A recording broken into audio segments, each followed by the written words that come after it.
The South African Springboks kicked off their Castle 2022 Castle Lager series against Wales this weekend, and I haven't watched all the Test matches yet. I haven't caught up on the England game, or I haven't caught up on the France game, because there's a lack of fire, I think, in the France game, and obviously, like, the Australia game will be good. But yeah, I mean, from what I've seen so far, this has easily been the most competitive, best Test match. And as bad as South Africa were in the first half, they showed why they're the world champions in the second half. Like, they say football is a game of two halves, but this really, you know, embodied that phrase, a game of two halves. Um, I thought Elton Yankees had an absolute nightmare. Being completely honest, I thought he had a nightmare. Um, and I didn't have a problem with Niaber, like, putting him in the squad. Um, with all the, I don't pay attention really to what's happening in the news, but I know that he's up on trial for something, and I didn't have a problem with him putting him in the squad when that was happening. But my thing was, okay, like, you know, Jan Hughes is almost 32. He'll be 30. He'll probably be around 33 for the World Cup, if I'm not mistaken. So, like, if you want to have him pegged as your backup for the World Cup, that's fair enough. He's been the kind of Springboks number two for a long time. So you've known for some time that it's Pollard and Jan Hughes, probably since about two World Cups ago. Um, but I think this is the series to experiment. You know, what happens if Pollard or Yankees is injured, or one of them are banned or out of form? Now, I don't think I've ever seen Andre Pollard be out of form. Guy's a fucking sniper. Like, but he's coming back late from the top 14 season in France. Like, I think you needed to have at least three and three out halves in that side. I've watched a lot of rugby this season, and I can honestly say I don't know too much about Johan Goosen. I don't even know if he's fit. Apparently, he plays for the Victoria Bulls. I haven't seen him play for the Victoria Bulls. Now, you know this is only my opinion. I'm not sure how Springbok fans feel, but I think you've got like 75 to 80% of the squad playing their rugby abroad, and that's great, right? That's great. It makes the Springboks stronger, and all the key players, your likes of your Faf de Klerks and your Cheslin Colbys, players like that. They can go abroad, and they can. And the thing is that they can play in other leagues. Like, you've got players playing in the they're playing in the URC. They're playing in the Gallagher Premiership. They're playing in the French top 14. Then you've got players playing in Japan. So not only do you not limit yourself to just the pool of players playing in the URC, but also all your players are playing domestically all over the world. So together they've kind of got a feel for how all the different leagues are in the world. So they've kind of got a taste and a flavor for all the international sides, based on that domestically. So that's actually an advantage that they have over most teams. I would have said. And then, the only domestic league they don't really play in is Super Rugby, but they played in that, not too long ago. And they're still competing in the rugby championship. Um, it'll be interesting to see, like, in the next few years, if the Springboks do link up with the Six Nations. I suppose it would make sense from a time zone perspective. Uh, I'm not sure. Like, I'm not sure how good that would be from a competition wise, from like an Irish standard. But I wouldn't mind seeing it. I wouldn't mind seeing it. The only issue I'd have with it is you could see that the Super Rugby potentially destroyed. I think New Zealand Rugby have done themselves a disservice.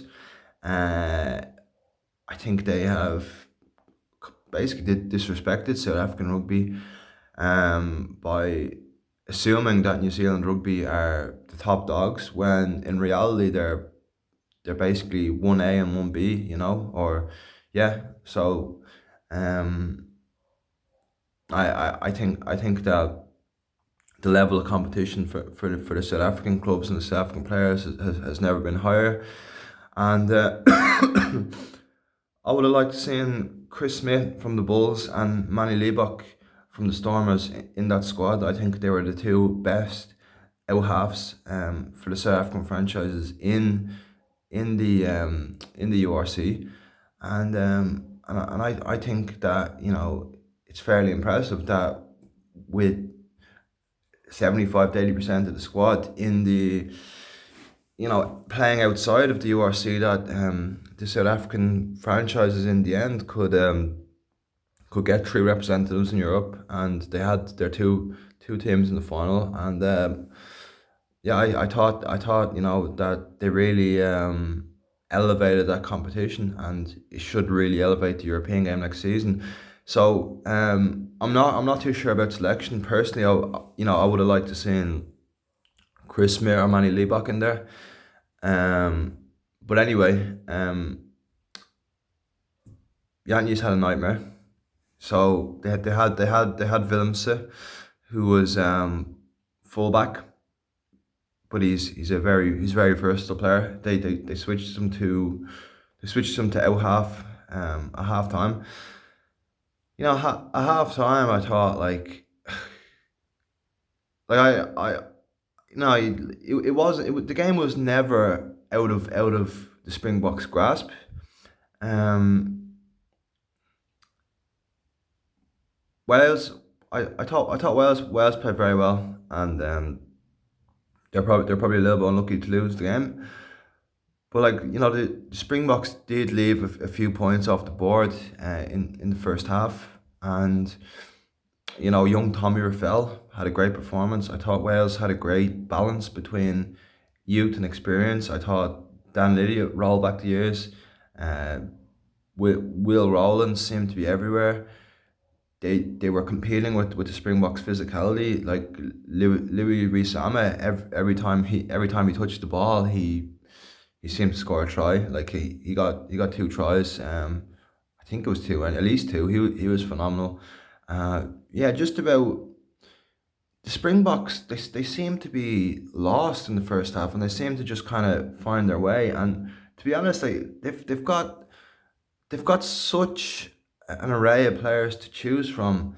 Um, it really is a coach's dream. Like the players they have to choose from, and nothing against Jasper Visa, but you kind of know what you're getting with Jasper Visa. Like Jasper Visa has played before for the Springboks. He was playing in the Lions series. Jasper Visa has played many times for the Springboks. You, I would have liked to see him personally. Evan Ruiz starting. I would have liked to see Evan Ruiz starting. Um, I would have liked to see Gallant starting, but I understand about Gallant because Willemse, I thought Willemse was arguably the Springboks' best player when he switched, especially when he switched to out half. I thought he showed that he can be a test out half. His kicking is very good. Um, I thought that Delende put a shift in. Delende is always going to put a shift in.